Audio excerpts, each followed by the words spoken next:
예수님이라는 제목으로 하나님의 말씀을 증거하도록 하겠습니다. 예수님은 갈릴리 저편 해안에서 기적을 베푸셨습니다. 여기서 갈릴리 저편이라 함은 지도상에서 동쪽입니다. 서쪽에는 디베랴라고 하는 그 갈릴리에서 비교적 넓은 도시 해안이 있었는데요.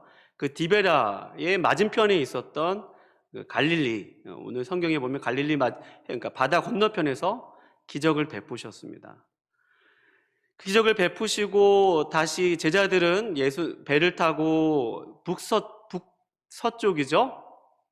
가버나움으로 갔고, 예수님은 물 위를 걸어서 제자들과 함께 만나시고 그 배에 타셔서 가버나움까지 가셨습니다. 오늘 본문은 이 오병이어 기적을 경험한 이 무리들이 예수님을 찾는 장면으로부터 시작합니다. 예수님은 지금 그 오병이어의 기적을 베푸신 그 자리에 계시지 않습니다. 그런데 예수님을 만나기 위해서 이 오병이어의 기적을 베풀었던 이 지도상의 반대편, 바다 반대편에 있던 디베랴 호수에 사는 사람들이 배를 타고 예수님의 그 기적 현장에 왔습니다. 그런데 예수님이 계시지 않는 곳이었습니다. 또 예수님이 기적을 베풀었던 거기에 있었던 사람들도 분명히 배가 한 척만 있었고 그 한 척에는 제자들만 타고 왔기 때문에 예수님이 계실 것이라고 믿었습니다. 그런데 놀랍게도 예수님도 계시지 않았고 물론 제자들도 없는 것을 발견하였습니다. 그래서 오늘 본문에 보면 무리들이 배를 타고 예수님을 만나기 위해서 건너서 가버나움, 그러니까 예수님이 기적을 베풀던 장소의 대각선 위에 있는 북서쪽에 가버나움으로 가게 된 것입니다. 가버나움으로 가서 오늘 본 말씀 25절 말씀 보면 바다 건너편에서 예수님을 만났다는 말씀입니다. 라삐어 언제 여기 오셨나이까? 라고 예수님께 여쭤봤습니다. 분명 예수님이 기적을 베푸셨다면, 하나님의 아들이시고 예수님이 누구신 줄 알았다면 그 배가 없어도 예수님은 얼마든지 그 바다를 건너실 수 있는 분이라는 사실을 알 것입니다. 그런데 의아했던 것입니다. 예수님이 어떻게 여기 오셨지?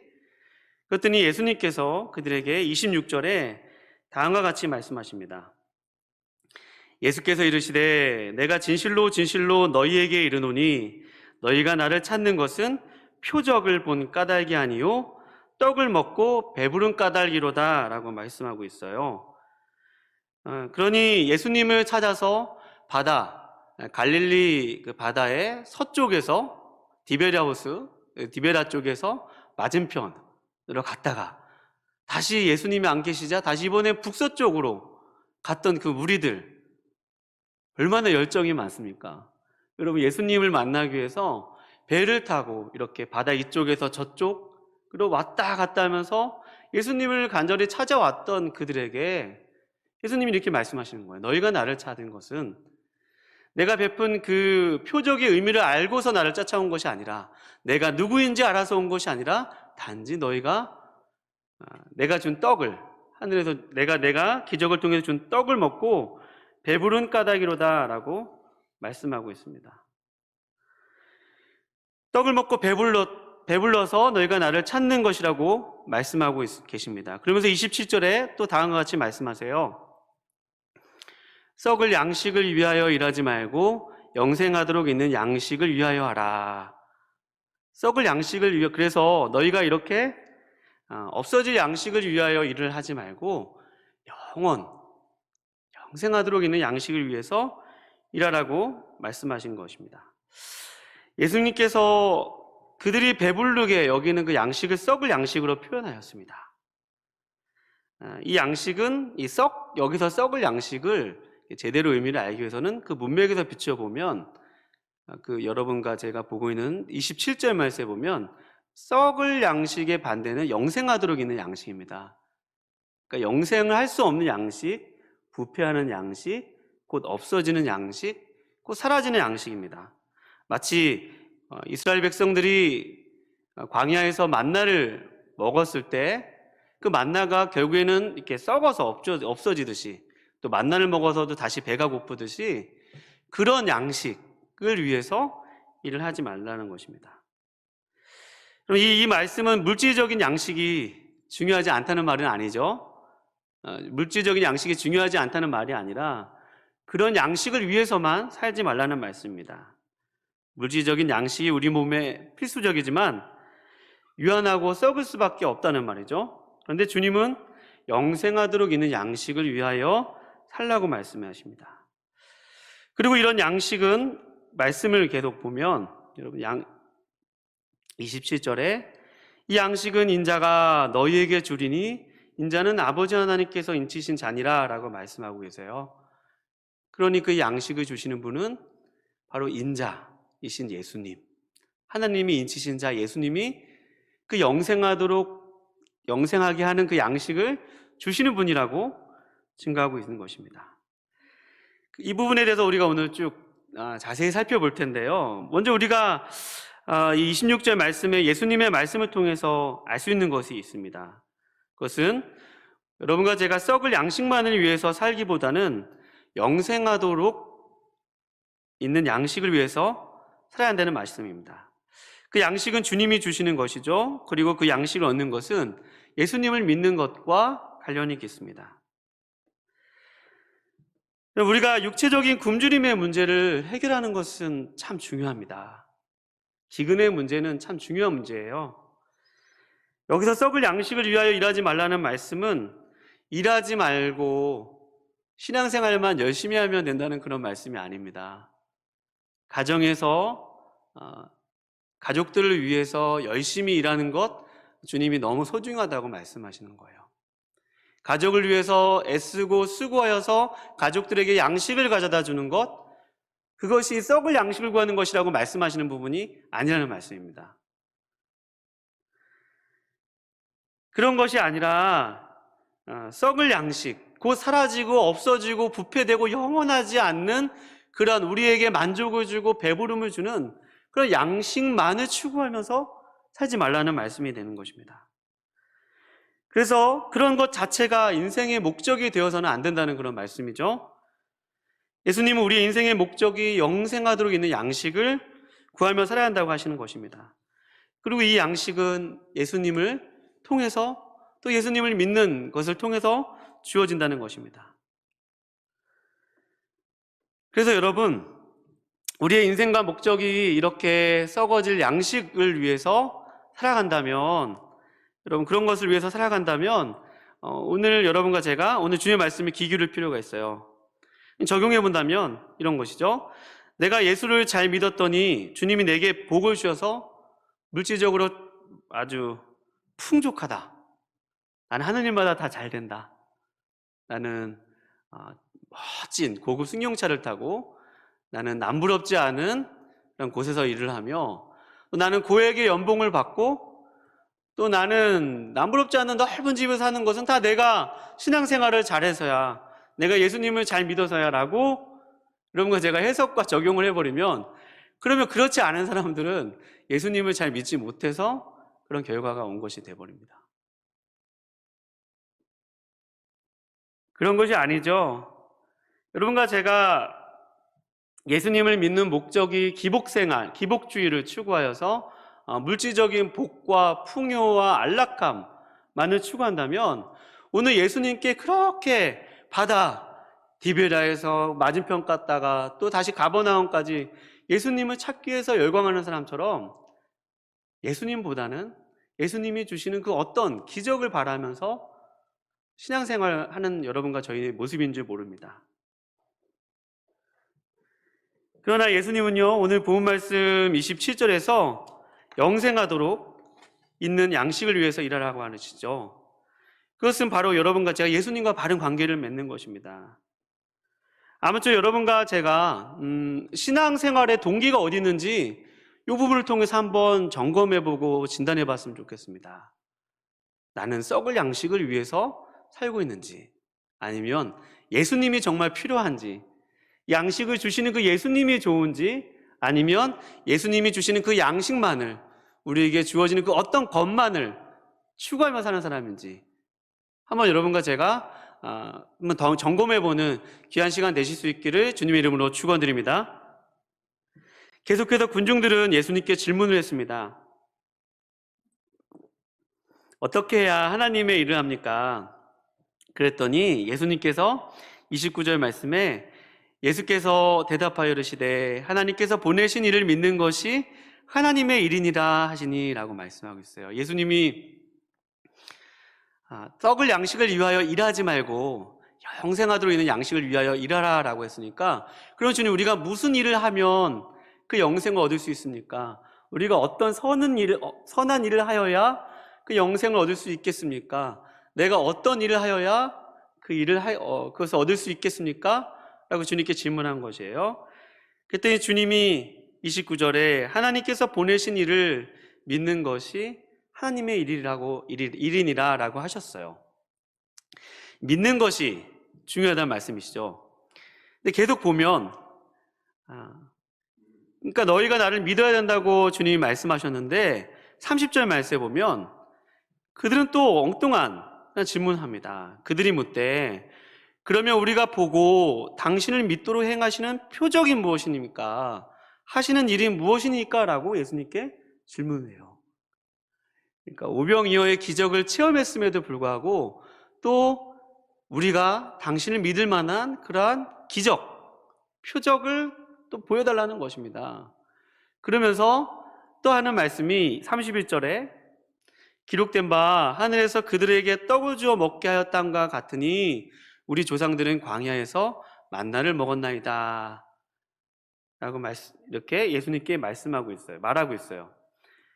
그러니까 예수님이 나를 믿는 것이 하나님의 일이라고 말씀하신 주님 앞에 두 가지를 얘기했죠. 하나는 또 다른 기적, 표적을 보여달라고 했고, 또 하나는 당장 하늘에서 모세가 그랬던 것처럼 만나를 내려주시면 내가 당신을 믿겠습니다 라고 이렇게 예수님께 질문하고 있는 것입니다.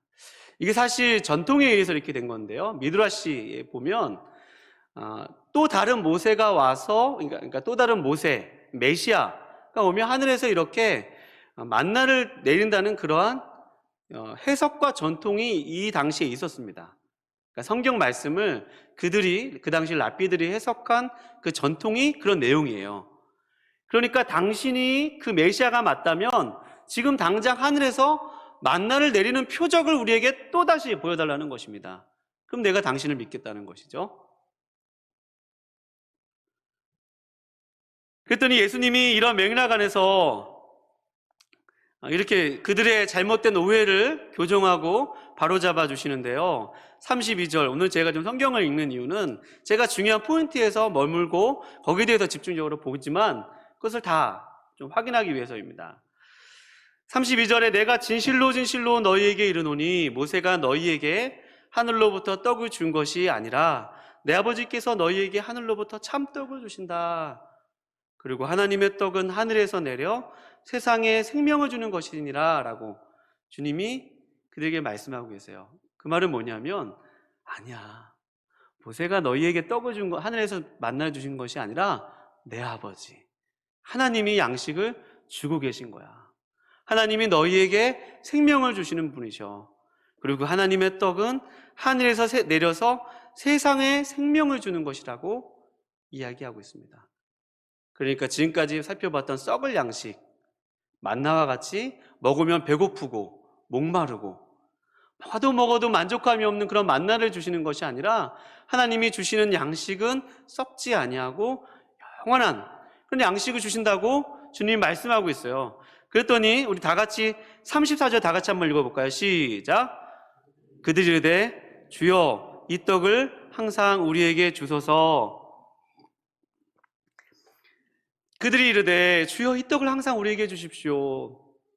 수가성 우물가의 여인처럼 주여 내게도 그물을 주셔서 내가 다시 목마르지 않게 해주십시오 라고 하는 그 요청처럼 이 무리들이 지금 예수님께 주님, 지금 다시 배고프지 않는 그런 양식, 다시 목마르지 않는 그런 양식을 제게 주십시오 라고 이렇게 요청하고 있는 것입니다. 그랬더니 다 같이 35절 말씀, 너무 귀한 말씀인데요, 다 같이 한번 읽어보겠습니다. 시작. 예수께서 이르시되 나는 생명의 떡이니 내게 오는 자는 결코 줄이지 아니할 터이요 나를 믿는 자는 영원히 목마르지 아니하리라. 아멘. 사랑하는 여러분, 예수님께서 자신을 나는 생명의 떡이라고 말씀하셨습니다. 한번 같이 고백해 볼까요? 나는 생명의 떡이니. 예수님이 말씀하신 거예요. 에고 에이미, 나는 뭐뭐이다. 사실 이거는 출애굽기 3장에 나왔던 하나님이 모세에게 말씀하셨던 신적인 표현이거든요. 나는 스스로 있는 자니라 라고 할 때 그 표현을 예수님이 하신 것입니다. 뭐 그런 의미도 있지만, 나는 너희에게 생명의 떡이다, 너희가 달라고 하는 그 양식이다 라고 주님이 지금 말씀하고 있는 거예요. 백성들은 광야에서 모세가 만나를 먹였던 것처럼 우리에게 그 만나를 주셨다고 달라고 하셨지만, 아니야, 하나님이 주시는 양식은 그런 것과 비교할 수 없고 영원히 목마르지 않고 배고픔이 없는 그런 양식인데, 그 양식이 바로 나다, 내가 그 양식이다 라고 말씀하고 있는 것입니다. 예수님이 그런 떡이라고 말씀하고 있는 것이죠. 떡, 빵 다 같은 말입니다. 밥, 빵, 떡. 오늘 저녁 다 잡수시고 오셨어요? 안 드시고 오신 분들도 계시나 봐요. 그 밥을 예수님이 자신을 나는 생명의 밥이다, 나는 생명의 빵이다, 나는 생명의 떡이다, 그렇게 묘사하고 계신 것입니다. 그런데 오늘 제가 이 한 구절을 조금 이제 자세히 보려고 하는데요. 나는 생명의 떡이라고 했을 때 이 생명의 떡 앞에 정관사가 쓰였습니다. 그러니까 bread가 아니라 the bread예요. bread는 또 하나의 떡이라고 해석할 수 있지만 the bread는 바로 그 떡입니다. 우리 교회는 어떤 교회죠? 주님이 원하시는 바로 그 교회잖아요. 세상에 하나밖에 없는 바로 그 교회. 주님도 지금 내가 떡인 떡인데 바로 그 떡이라는 거예요. 세상의 유일한 떡, 대체될 수 없는 떡, 바꿀 수 없는 떡, 누구도 흉내낼 수 없는 바로 그 떡, the bread라고 말씀하고 있는 것입니다. 나는 생명의 떡이다, 내가 바로 그 생명 자체이다, 그리고 생명을 주는 자이다 라고 말씀하시고 계십니다. 근데 여러분, 우리가 생각할 것은 그렇게 유일한 떡인데 예수님이 왜 자신을 떡, 밥, 사실은 예수님은 하나님의 아들이시잖아요. 하나님이시거든요. 근데 하나님이 떡이 된다고 한번 생각해 보세요. 여러분, 떡 귀한가요? 귀하다고 생각하세요? 밥. 왜 그렇게 자신을, 높으신 하나님께서 자신을 왜 그렇게 떡이나 밥으로 비유하셨을까요? 그것은요, 여러분, 비유로 그건 말씀하신 건데, 그것은 떡은 생명 유지를 위해서 반드시 필요한 것이기 때문입니다. 여기서부터 잘 들어보세요. 떡은 우리가 밥을 먹고 빵을 먹지 않으면 살 수 없듯이, 이 떡이라는 것은 이렇게 우리가 생명을 위해서, 살아가기 위해서 없어서는 안 되는 것이 바로 떡이고 빵입니다. 그러니 내가 생명의 떡이고 내가 생명의 빵이라고 주님 말씀하신 것은 나는 너희의 생명을 위해서 없어서는 안 될 그런 존재라는 그런 말씀이죠. 나는 아주 필수라는 말입니다. 나는 아주 절대적이라는 그런 말씀이에요. 그러니 사람들이 날마다 생명을 유지하기 위해서 음식을 섭취하고 그것을 먹듯이, 그것을 먹지 않으면 살 수 없듯이, 예수님은 그렇게 여러분과 저에게 없어서는 안 될 존재임을 여러분 믿으시기 바랍니다. 예수님은 그런 존재라는 것이죠. 성경에 이런 것이 많이 표현되어 있어요. 떡이 없으면 재난이 왔다고 하고, 또 내가 의뢰하는 양식이라고 하고, 떡을 하나님께서 그 사람을 안전하게 지켜주시는 그런 안전과도 같이 성경에서 이해하고 있는 것이거든요. 그러니 떡을 예수님께서 떡이라고 언급하실 때는 그 떡은 참 중요하다는 의미에서 그런 떡을 말씀하신 것입니다. 그러니 우리가 이를 통해서 알 수 있는 것은요, 생명의 떡이신 예수님은요, 우리 삶에 그저 있어도 그만, 없어도 그만인 분이 아니라 생명을 위해서 절대적인 분이라는 사실입니다. 그것은 바로 예수님 없이는 살 수 없다는 말이에요. 그리고 생명의 떡이신 예수님을 통해서 하나님은 지금도 여러분과 저에게 생명을 주고 계시다는 사실입니다. 그러니 여러분과 제가 매일매일의 삶 속에서 마치 밥이 없으면 살아갈 수 없듯이 예수 그리스도와 바른 관계를 맺지 않는다면 영적인 배고픔을 경험하게 될 거예요. 영적인 목마름을 경험하게 될 것입니다. 그래서 여러분, 우리의 삶의 배고픔과 갈증, 결핍은요, 결국 참된 양식이신 예수 그리스도를 우리 삶 가운데 만나지 않음으로써 그분과 제대로 이루어지지 않는 그런 교제를 통해서 나타나는 일들입니다. 그래서 오직 그만이 우리의 배고픔과 갈증과 또 그런 모든 것을 해결할 수 있는 분이시죠. 그럼 어떤 사람들은요, 사람들에게 얻는 인기와 칭찬과 명성을 통해서 배부름을 느끼는 사람들도 있어요.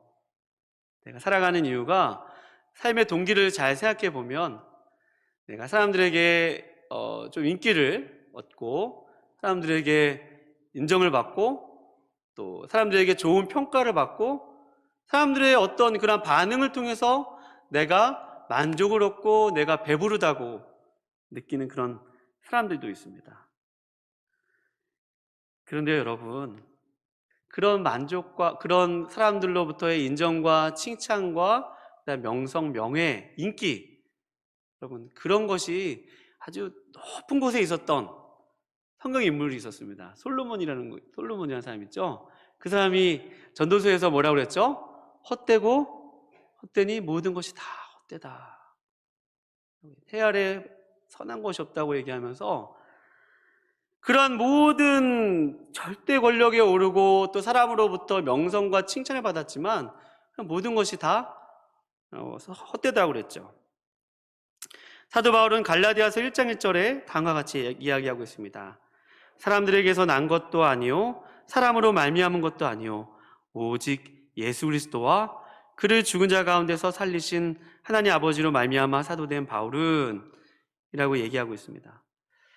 사도 바울이 자신이 사도된 것은 사람들로 말미암은 것도 아니고 사람으로 난 것도 아니고 말미암은 것도 아니라고 했어요. 오직 예수 그리스도를 통해서 자기가 예수 그리스도를 통해서 믿게 되었고 예수님이 자신을 선택해 주셨고 사도 삼아 주셨고 어떤 직분을 맡기셨다는 것이죠. 사람의 칭찬에 의해서 사람의 그냥 보는 것에 의해서 자신이 살아가는 존재가 아니라는 것입니다. 그럼 여러분과 제가 삶 속에서 혹시 나의 삶에 인정과 칭찬과 이런 것이 떨어졌을 때, 이런 것이 없어졌을 때 배고픔을 느끼신다면, 목마름을 느끼신다면 여러분과 제가 참된 생명의 빵 대신 예수님께 나아가실 수 있기를 주님의 이름으로 축원드립니다. 또 어떻게 적용할 수 있을까요? 여러분, 예수님이 함께 계심으로 경험하는 배부름은 어떤 것일까요? 여러분, 우리는 눈에 보이는 그냥 우리 형편이 상황이 좋으면 배부르다고 느낍니다. 어떤 일이 잘 되고 또 아무 문제가 없고 또 어떤 일이 좀 형통하게 잘 될 때 만족을 느낍니다. 배고프지 않다고 이야기합니다. 근데 여러분, 우리 삶 가운데 그런 것이 한번 딱 없어진다고 한번 생각해 보십시오. 그럴 때 우리가 어떤 자리에 있는지 사도 바울은 빌립보서 4장 11절에서 12절 말씀에 다음과 같이 고백하고 있습니다. 내가 궁핍함으로 말하는 것이 아니니라. 어떠한 형편에든지 나는 자족하기를 배웠노니 나는 비천에 처할 줄도 알고 풍부에 처할 줄도 알아. 모든 일, 곧 배부름과 배고픔과 풍부와 궁핍에 처할 줄도 아는 일체를 배웠노라 라고 얘기하고 있어요. 그럼 여러분과 제가 어떤 형편에 있든지 간에 내가 좋은 형편에 있든지 나쁜 형편에 있든지 내가 일이 잘 되든지 내가 고난 가운데 있을 때든지 그것이 우리의 배부름과 배고픔의 기준이 되는 것이 아니라 여러분과 저의 삶 속에 예수님이 계신가 계시지 않는가 그거에 따라 여러분과 저의 참된 배부름과 만족이 있음을 여러분 믿으시기 바랍니다. 예수님이 우리 안에 계신가 계시지 않는가, 내가 얼마나 예수님으로부터 많은 것들의 영향을 받고 있는가가 우리에게 참된 배부름과 만족이 된다는 말씀이에요. 그래서 사도 바울이 그 빌립보서 4장 제가 소개드렸던 말씀 다음에 내게 능력 주시는 자 안에서 내가 모든 것을 할 수 있느니라 라고 얘기하고 있어요. 내게 능력 주시는 자 안에서 내가 모든 것을 할 수 있다. 한번 따라해 볼까요? 나 I am okay. I am okay. In Christ. 나는 주 안에서 모든 것을 할 수 있다. 내가 비천에 처하든 풍부에 처하든 어떤 형편인지 나는 괜찮다는 거예요.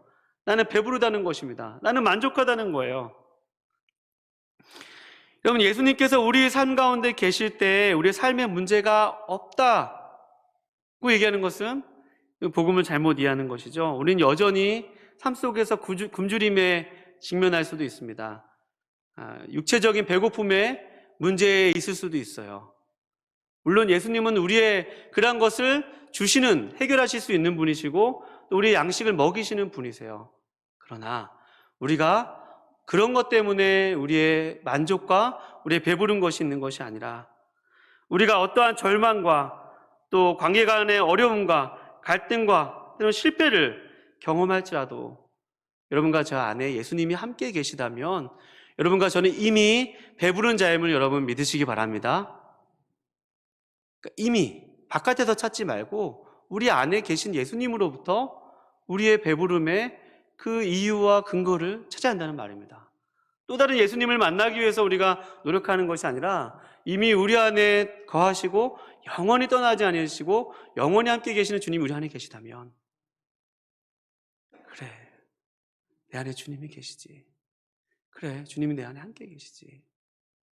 그래, 그렇다면 그 주님을 여러분과 제가 바라보실 수 있다면, 여러분과 제가 진정 어떤 형편 때문에 목마르고 형편 때문에 배고프고 그렇게 좌지우지 되지는 않을 것입니다.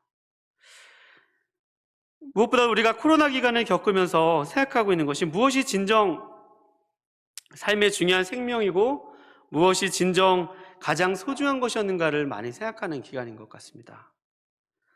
또 우리 안에 있었던 신앙의 거품도 많이 빠진 것 같아요. 나는 정말 무엇으로 인해서 만족하고 즐거워하고 감사하고 배부름을 경험하면서 살았는가? 이 코로나에서 많은 것을 제약을 받고 또 할 수 없다 보니까 내가 지금까지 만족하고 배부르다고 느꼈던 것들이 예수님이 아닌 것들이 너무 많았구나 라는 것들을 많이 발견하는 그런 시간이었습니다. 아주 뼈저리게 느끼는 그런 시간이었죠. 그런데 우리 삶 속에서 내가 예수님 없이, 하나님 없이 추구했던 그 모든 것들, 만족하려고 했던 그 모든 것들, 채우려고 했던 모든 것들, 그것이 다 거품이었구나. 그것을 우리가 코로나 기간 동안에 발견하고 뼈저리게 느끼는 것 같아요. 그러니 여러분, 오늘 이 나는 너희들에게 생명의 떡이다 라고 하는 말씀이 지금 우리 이 어려운 시기를 살아가고 있는 여러분과 저에게 정말 주님이 너희에게 정말 필요한 것은 나다, 나 자신이야, 나 자체야, 나를 만나렴 라고 말씀하시는 그 주님의 음성을 들으실 수 있기를 거룩하신 주님의 이름으로 축원드립니다. 그분께 나아가 참된 양식과 참된 배부름과 참된 그런 만족을 느낄 수 있다는 것이죠. 그렇다면 여러분, 우리가 이 참된 양식과 생명의 떡을 어떻게 얻을 수 있을까요? 어떻게 그러면 우리가 그 양식을 우리 안에 소유할 수 있을까요? 유대인들은 예수님이 내 살과 피를 먹지 아니하면 안 된다는 말에 그것이 걸림이 돼서 다 예수님을 떠나게 되었습니다. 예수님이 자신을 빵이라고 얘기했으니까, 자신의 살과 피를 먹지 않으면 내 피는 참된 음료라고 얘기했으니까 그럼 우리가 실제로 그런 인육을 먹어야 되는 건가? 하면서 걸림돌이 되어서 다 도망갔어요. 예수님을 다 떠났습니다. 여러분, 예수님이 우리에게 생명의 떡, 생명의 빵이라고 말씀하신 것을 여러분과 제가 한번 눈으로 보기 원하는데 35절 말씀해 보면 문맥적으로 나는 생명의 떡이니 라고 하면서 나를 먹는 자라고 얘기하지 않고 어떻게 라고 말씀하세요? 내게 오는 자. 한번 고백해 볼까요? 내게 오는 자 오라고 말씀하세요. 그러니까 나는 생명의 떡, 난 생명의 빵인데 이 빵을 어떻게 하는지 우리가 너무 추상적인 개념이잖아요. 예수님은 어떻게 빵인데 어떻게 하겠다는 거예요? 그러니까 빵인데 너희가 내게로 오면 된다는 것이죠. 또 35절 말씀에 보면 나를 믿는 자는 영원히 목마르지 아니하리라 라고 말씀하고 있어요. 그러니 생명의 떡을 우리 안에 소유하기 위해서는 여러분 주님께 나아가실 수 있기를 주님의 이름으로 축원드립니다. 주님을 믿으실 수 있기를 주님의 이름으로 축원드립니다. 35절에 기록되어 있는 그대로 여러분들에게 선포하는 것입니다. 예수님께 나아가지 않으면 아무리 주님이 생명의 떡이시어도 우리의 것이 될 수 없다는 거예요. 우리가 예수님을 삶 속에서 의지하지 않고 신뢰하지 않으면 그 떡이 우리에게 인생의 자양분이 될 수 없고 양식이 될 수 없고 우리 영혼의 영적인 굶주림과 배고픔과 갈증과 기근과 목마름을 해결할 수 없다는 것입니다. 너희는 다 나오라, 내게 나오라, 값없는 자도 오라, 물로 나오라라고 말씀하신 그 이사야의 예언이 이 대목에서 성취되는 것이 이사야서 55장에 주님이 값없이 사라고 말씀하고 계시잖아요. 그 부분이 이 부분에서 성취되는 것이거든요. 내게 나오라, 너희가 영원히 목마르지 않겠다. 그러니까 주님께 우리가 있는 모습 그대로 나아갈 때 여러분과 제가 과거에 내가 믿었던 그 예수님, 내가 옛날엔 말이야 신앙생활이 굉장히 잘했어. 근데 지금은 그러니까 과거에만 머물러 있는 것이 아니라 오늘 여러분과 저의 삶의 자리에서 오늘 매일의 삶 속에서 빵을 매일매일 섭취하고 먹듯이 예수님께 매일매일 나아가는 여러분과 제가 되실 수 있기를 주님의 이름으로 축원드립니다. 예수님께 매일매일 나가는 것은 그 문맥상으로 믿는 삶이에요. 믿는 삶이 매일매일 나가는 것입니다. 그러니 여러분, 우리가 삶 속에서 진정 참된 생명을 유지하는 것은요, 예수님께 나아가서 그분을 바르게 믿는 것이죠. 그러니 코로나 시대에 이 말씀을 또 한번 생각해 본다면 우리의 생명이 주를 믿는 것에 있다는 거예요. 우리 생명이 주님 손에 있고 우리가 그 주님을 주님께 매일 나아가는 것, 주님을 신뢰하는 것이 우리가 이 시대 가운데 생명을 유지하고 생명 가운데 두려워하지 않고 낙심하지 않고 이런 어려운 현실 속에서도 예수님께 나아가는 것, 또 예수님을 신뢰하는 것이 여러분과 저에게 진정한 생명의 떡, 빵, 양식, 음료임을 여러분 믿으시기 바랍니다. 그리고 여러분, 물론 우리가 백신을 잘 맞고 방역을 철저히 하는 것 중요하죠. 중요합니다. 그러나 우리가 날마다 우리의 생명을 예수님께 먼저 맡기는 것이 더 중요하다는 거예요. 그래, 내 생명은 예수님께 있지. 나의 인생은 주님 손 안에 있어. 주님은 나의 참된 만족이시고 주님은 나의 참된 양식이시고 나에게 진정한 배부름을 주실 수 있는 분이셔. 나에게 생명을 가져다 주시는 분이셔. 그러니 여러분, 정말 좀 이렇게 많이 코로나19 바이러스가 계속 변이를 일으키면서 확산되어지는 그러한 상황 가운데서 여러분 오늘 나는 생명의 떡이니 내게 오는 자, 또 나를 믿는 자에게 내게 그 양식을 주시겠다고 하는 그 예수님의 말씀처럼 여러분과 제가 무엇보다 날마다 우리의 생명을 주장하시는 그 예수님께 나아가서 그분을 우리의 삶의 주인으로 모실 수 있기를 주님의 이름으로 축원드립니다. 그럼 말씀을 맺는다면 예수님은 자신의 나는 생명의 떡, 빵이라고 말씀하신 것은 대체 불가하다는 말씀입니다. 아주 필수적이라는 말씀이에요. 그런 여러분과 제 삶 속에서 예수님이 내 인생 밖에 계시고 예수님을 믿지만 예수님이 나와 내 인생 가운데 조금 주변에 계시다면 내 뜻대로 살아가고 있다면 여러분과 제가 나에게 진정 참된 생명을 주시는 그 예수님께 나아가서 오늘도 나의 삶의 모든 것들을 주님께 맡기로 말미암아 그 주님께로부터 참된 생명과 또 참된 배부름과 참된 그런 음료를 주님께로부터 공급받아 날마다 주님이 주시는 행복을 누리시며 살아가실 수 있기를 거룩하신 주님의 이름으로 축원드립니다. 기도하시겠습니다.